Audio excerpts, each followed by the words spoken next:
For 3 days, Adrian managed to convince himself he'd regained control. Sarah attended class. She participated. She was professional, polite, and kept her distance. Everything was exactly as it should be. Except at night, alone in his apartment, Adrian couldn't stop thinking about the way she'd looked at him when he'd told her what he wanted.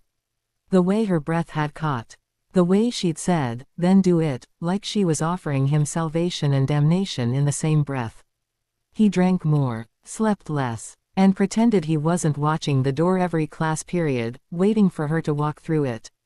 Friday afternoon, his phone buzzed with an email. From swinters@ashford.edu. Subject: Assignment question. Professor Blackwood, I have a question about the midterm essay assignment. Since you've made it clear you don't want me in your office, I thought email might be more appropriate.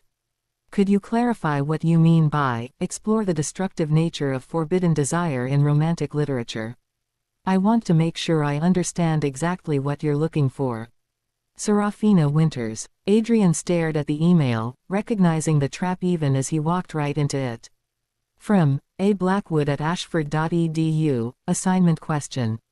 Miss Winters, the assignment is self-explanatory. Romantic literature is full of protagonists who pursue relationships society forbids. Analyze how these pursuits lead to their downfall. Professor Blackwood. Her response came within minutes. From swinters@ashford.edu. Assignment question. But what if the downfall is worth it? What if some things are worth risking everything for? His hands tightened on his phone. From Blackwood@ashford.edu. Assignment question. Then you're a fool, Miss Winters. And I don't teach fools. From swinters@ashford.edu. Assignment question. You're lying again, Professor. You don't think I'm a fool. You think I'm dangerous. You're right. I am. Meet me tonight. Hartley Library, 4th floor archives. 9 p.m. Or spend the rest of the semester wondering what might have happened if you'd been brave enough to say yes. Adrian stared at the message for a full minute. Every rational part of his brain screamed at him to delete it. To report her for inappropriate conduct. To transfer her to another section and never think about her again.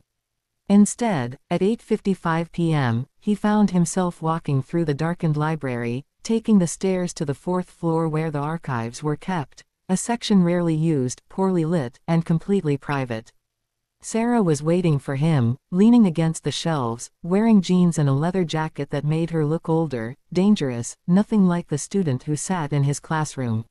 You came, she said softly. This is a mistake. Probably. She pushed off from the shelves, moving toward him slowly. But you're here anyway, Sarah. Don't. She stopped in front of him, close but not touching. Don't tell me all the reasons we can't do this. Don't tell me about rules and ethics and consequences.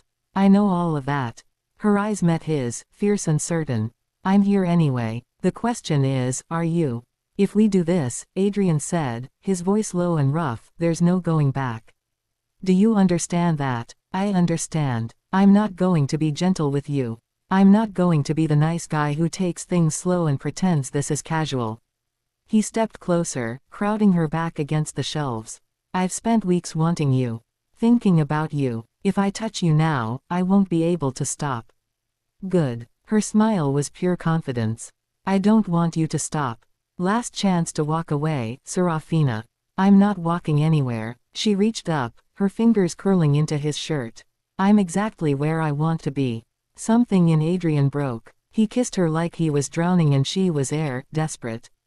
Consuming, everything he'd been holding back for weeks unleashed in a single moment. His hand fisted in her hair, tilting her head back to deepen the kiss, and she made a sound low in her throat that nearly destroyed him. She tasted like possibility, like every dangerous choice he'd ever wanted to make. Her hands were everywhere, his chest, his shoulders, sliding into his hair and pulling him closer. She kissed him back with equal intensity, all that mischievous energy focused entirely on him, and it was intoxicating. Adrian broke the kiss just long enough to look at her, lips swollen, eyes dark with desire, breathing hard. You're sure? He asked one last time, giving her an out even though it would kill him if she took it. I've never been more sure of anything. She pulled him back down. Now stop talking and kiss me again. He did. His hand slid under her jacket, pushing it off her shoulders. His mouth traced a path down her throat while she gasped and arched into him. Every touch, every kiss was years of restraint finally breaking free.